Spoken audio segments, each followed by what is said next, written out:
with a special discussion where we look at some of the effects excessive usage of mobile phones can have on us users who are seeming to be spending more time on it during this pandemic. In fact, hardware maker VIVO India conducted a study recently that showcases the impact of mobile devices on consumers, especially in 2020, the year of social distancing, and presents shock impacts of smartphones on personal health and also social relationships. This, in fact, brings about this panel discussion where we are trying to find out about a survey that was conducted recently by VIVO and, what are the impacts on it, on the society as we speak.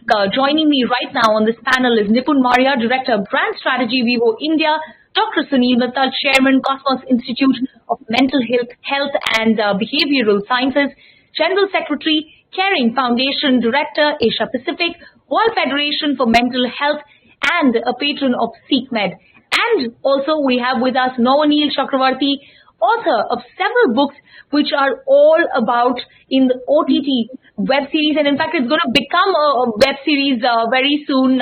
His book is going to be turned into one. Gentlemen, thank you so much for lending your time for this important discussion. Now, there is no denying the fact that smartphones have become an important tool in our day-to-day routine, helping us connect with our friends, family, and the world in general, especially during this lockdown. The significance, however, is that, during this lockdown, when it hit people this year, it forced them to stay indoors, and hence smartphone became from just a lifeline of improving overall quality of communication, it became something that people started relying on to keep in touch with their families, to feel safe, secure, and even entertained from different parts of the country. However, excessive usage or excessive of anything, as we know, is not good, and smartphone excessive usage is triggering addiction amongst users, and smartphones are definitely becoming the center of our lives. But the study that you guys have conducted, Nipun, and I would like to rope you in at this point, it has some very interesting findings. 39% increase in overall smartphone usage over 2019 in a post-COVID era. 84% users check their smartphones within 15 minutes of waking up compared to 52% last year. In fact, this to me was one of the most striking statistics. So Nipun, let's start this discussion with you. Talk to us about, what were the highlights according to you when you saw some of the results of this survey. What were your first thoughts? Okay, thank you so much, Megha, for having me here. You're absolutely right. When we saw the findings of the research, we ourselves were shocked. We were expecting some of the numbers to come, but the numbers I was expecting were was to the tune of maybe 15% increase, 20% increase, but a 39% increase in phone usage is something which I had never imagined. And we're talking about 2019 to 2020. So in just a matter of 1 year, we have seen a 39% increase in smartphone usage. So where last year the average phone usage, daily average phone usage was 4.5 hours or thereabout, this year we're talking about a nearly 7-hour daily usage of smartphones, which in a way is really a 39% increase, and it's a lot. And just building on this further, while calling and working from home have contributed significantly to the increase has also come from entertainment-led activities like consumption on OTT, gaming, social media, and we can talk more about it as we move forward. But broadly speaking, there were 3 main sections we talked about. The first was about the usage, the second is about addiction, and the third is about relationships and the impact this has had on relationships. Well, just for the benefit of our viewers, I am going to say that this study was conducted in association with Cyber Media Research, and it was called Smartphones and Their Impact on Human Relationships, as you just pointed out. Just curious to know what compelled you to actually do this kind of survey where you talk about communication and the impact that it has on human connections. Like, what led you to dive deep into this study? Sure. So being a smartphone brand and investing so much in the development of smartphones, in the development of technology, imaging, etc., etc. Some people may say it's counterintuitive for a smartphone brand to tell people to switch off at times. But the reason for that is we believe Vivo, while we're in the business of smartphones, there is an even greater purpose why Vivo exists. And that greater purpose is to spread joy to all our stakeholders, and that's exactly the reason why we invest so much when it comes to technology. But excess of anything, as you also rightly mentioned, is bad, and therefore that's the point we want to bring to the table. That smartphones are great, smartphones are wonderful when used in the right way, but let us not be slaves to the technology. But at this point, let me get Dr. Sunil Mittal, and we've been talking about addiction, and we know the negatives on a very broader perspective. But from a medical point of view, can you tell us in terms of what are some of the perils of smartphone addiction? Well, yeah, thank you, Megha. So, like Nicholas said, we need not be slaves to technology, but the technology is here to assist us, help us. It's sort of like objects and technology are meant for us, not us for them. That's important to understand, and we realize that technology use is going to increase, so is smartphone use increasing.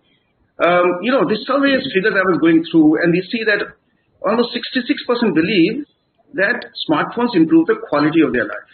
So smartphones have added to quality of our life. So it's all not just negative. In the pandemic, we have seen right from entertainment to staying connected to ordering medicines, ordering your grocery, everything is on the smartphone. The world is there on the smartphone. So it's increasing. 70% the survey said that if it continues to increase, it is likely to impact their mental and physical health. So 70% people realize this, that it's impacting or it's likely to impact. And 74% the survey says actually feel that they should switch off their mobile phone for some time. So 3/4 of people who use mobile phones feel they should switch off. But then, sadly, only 18% actually switch off. So this is of interest, being a behavioral expert. What is it that you know that you need to switch off and you can't switch off? What is that compulsion that drives us? And then, of course, like all addiction, it's a behavioral addiction that can develop. So we need to differentiate between smartphone use, smartphone overuse, and dependence or addiction. And we notice that in our brain, there are dopamine circuits, neurocircuits. The dopamine, the feel-good neurochemical in the brain everybody is talking about.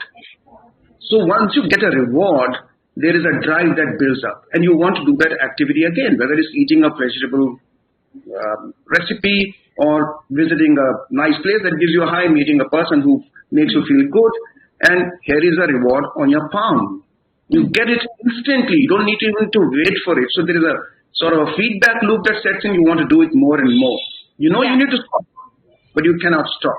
And the impact on life, whether it's on your own personal mental health, whether it's on your cognition, people believe, hey, I can multitask, but you can't.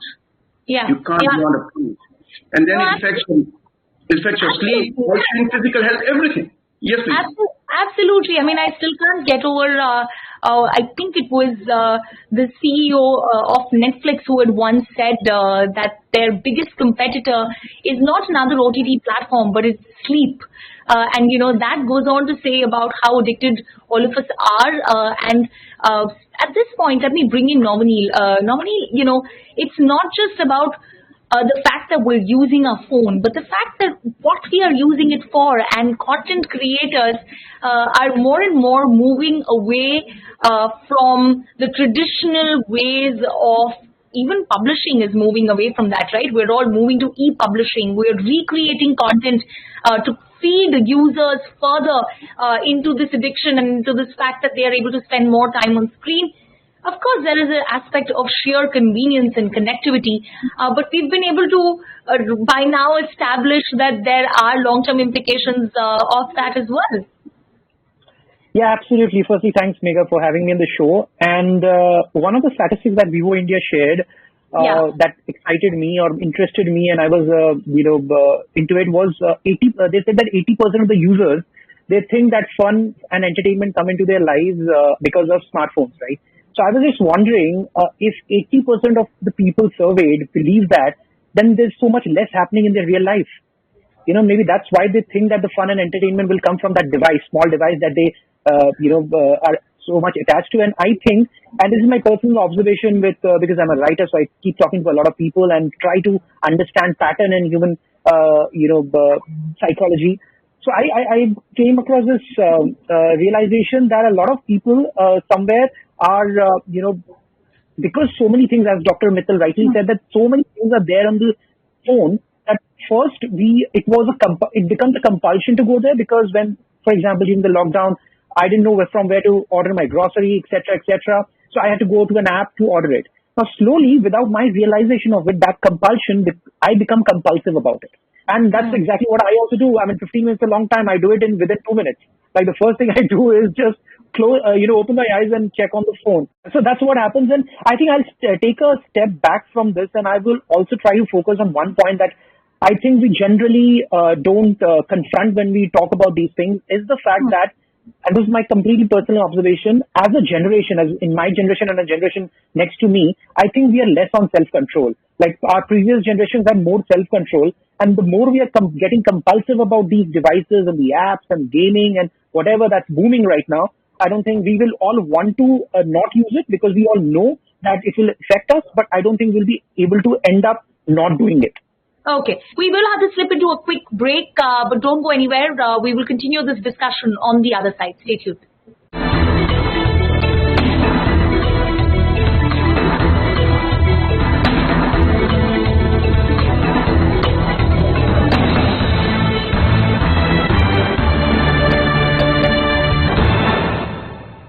Welcome back. You're watching our special discussion where we are discussing the usage of smartphone, the impacts of it, and how you can find the right balance between productivity and entertainment without it damaging you emotionally and mentally. In fact, we're also here discussing a recent survey that hardware maker VIVO conducted on the impact of smartphones and that it has on human relationships. So, Dr. Mittal, let me then ask you this point that Novanil made about self-control, right?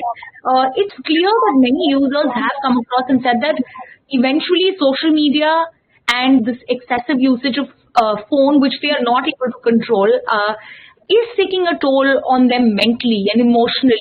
So while we've discussed the problem, could you help us put together some points in terms of how users can actually cope with that? Right. I think that's important. And like we've been discussing, one of the things that drives people is FOMO, the fear of missing out. And hey, what's happened while I was asleep? What happened while I was in the meeting, and etc. So understanding that the world is going to keep moving, you're not going to miss out on anything. So you're actually developing this self-control that I'm in charge of my life. The brakes of my life, the steering of my life is in my hand, and I can apply the brakes. So that's one. However, like I said, the reward, which is instantaneous, and what Navneil pointed out, which is that, we used to say it's an instant karma, instant generation. It's more than that. You want it at the speed of light. People who said, hey, my phone can take, say, 64, I use device which had 64 KB of memory. And today you say 64 MB is less, and so on. So you want everything happening instantly. So pausing there, unless one is cognizant of that, one cannot make a decision. One. Secondly, at the same time realizing that there are other pleasures which can give you an equally good high, provided you experiment with them, provided you turn your attention to it. Thirdly, it's a virtual life. Learn to differentiate between the virtual world and the real world. Hey, I tell them that get yourself a real life. Get yourself connect to the real life. And like what Namil said, if nothing, people used to go to the cinema because they found it entertaining. And we said Bollywood cinema is silly, but they found it entertaining. Goes well, it gave them pleasure. And the ability to say, this phone is my extension. I am not an extension of the phone. Okay. Well, it would take a long time, I think, for several users or the majority to get there.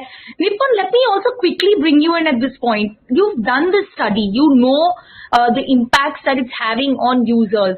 So then let me turn the question back. Of course, there is a part where users have to get into that mode of self-realization. When I speak about switch off, in fact, you guys recently started a campaign as well, right? Where you're encouraging people, as ironic as it sounds, a smartphone maker themselves asking people to switch off their device, put it off for some time and stay away from it. Talk to us about the campaign. What was the idea behind it? And can you talk to us about some of the early results that you're seeing? Sure. So this, Megha, is the second edition of our research and the second year when we are, doing this switch off campaign. We did a similar campaign last year around same time in December, as the year closes. And this year again, we are bringing forth the same topic.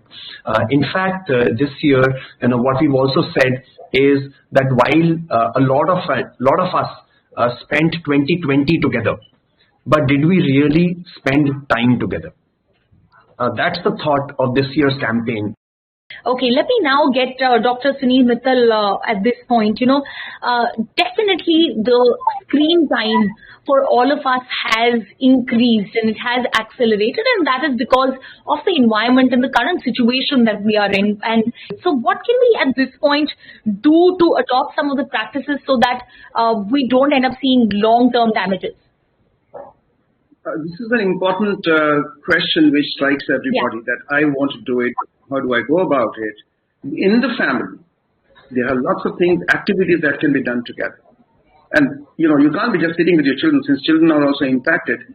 Do this, hey, do that, and, well, don't get into my hair. Here's a phone, here's a computer, just get on with it. No. So spend time with children, nourish the relationships, cook together, talk, converse, indoor games. There's so much to do. You need to just pause and discover. And set aside time for away from the phone, whether it's using technology which reminds you. And like Nipul said, if you can measure it, it becomes a first step for behavioral change. Absolutely. And then log it. Because unwanted behavior, once you measure and start logging, it starts becoming less.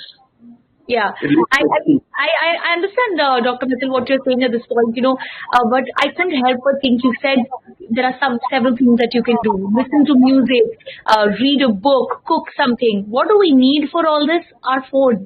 I need phone to listen to the music. I'm reading on my device. If I'm cooking, I'm looking up the recipe on my device. So normally at this point, let me ask you, on how we can actually be multitasking while reducing screen time and also move away from this need for instant gratification. See, firstly, taking a lead from what Dr. Mittal was saying, what I have also noticed and which kind of took me by surprise was I have a conversation with a lot of teenagers because they are also one of my TG as far as my books are concerned. So one of the things that I've realized is when you talk to them over like online via some chatting app or messengers and all, they come across as extroverts, but when you meet them in person, they suddenly turn into introverts. I think that's also one of the behavioral things that's happening. I don't know whether there's a medical term for it or not, which obviously Dr. Mittal will be able to tell us better. But I think there is a discrepancy that it's a weird contradiction. And as far as how we cut down the screen time, see, I can only tell you how I did it and how I do it because it's so difficult from person to person, and because everyone has their own situations in life and how they deal with it and all. Yeah. For me, it's very simple. What I've realized is the more I increase the real life commitment in my life, which is exclusive of mobile phone, the less I am with my mobile phone. All right. Let me quickly wrap up this discussion and get in some closing thoughts from Nipun. We have discussed all the factors. We know what the problem is. We know what the solutions are. And as I said, it is lying right in the palms. The problem and the solution is in the palms of the users. But Nipun, now what next? You have this study. You have these interesting statistics in front of you. What does this now mean going forward for hardware makers like you? Okay. As far as we are concerned, we strongly believe in the purpose which I shared with you earlier, the purpose of bringing joy to our consumers, and we believe technology is a great enabler in that, and also great catalyst for that. However, the right amount of usage is what is there. So we will continue to champion this cause of the right usage of smartphones. Whether it's through awareness, which we are doing right now through the campaign or through actual, implementation within the phone. And finally, as we, say in the closing remarks of our campaign, which is, we encourage you to choose your switch off time, because you only know the best, whether it's 1 hour daily or half an hour or whatever, you know it the best, and therefore we encourage you to choose your switch off time. All right. Nipun, Novinil, and Dr. Mittal, thank you so much for joining us and spreading the awareness and also being able to talk about some practical solutions. It is the holidays, guys. Maybe it's a good time for you to spend some time away from devices, spend some time with yourself, spend some time with your family, and cut down on your screen time just a little. Start making the small changes before we hit 2021. I hope all of you have a great new year. And once again, Nipun, Novinil, and Dr. Mittal, thank you so much for joining us on this very special discussion right here on CNBC TV 18. Thanks a lot. Thank you.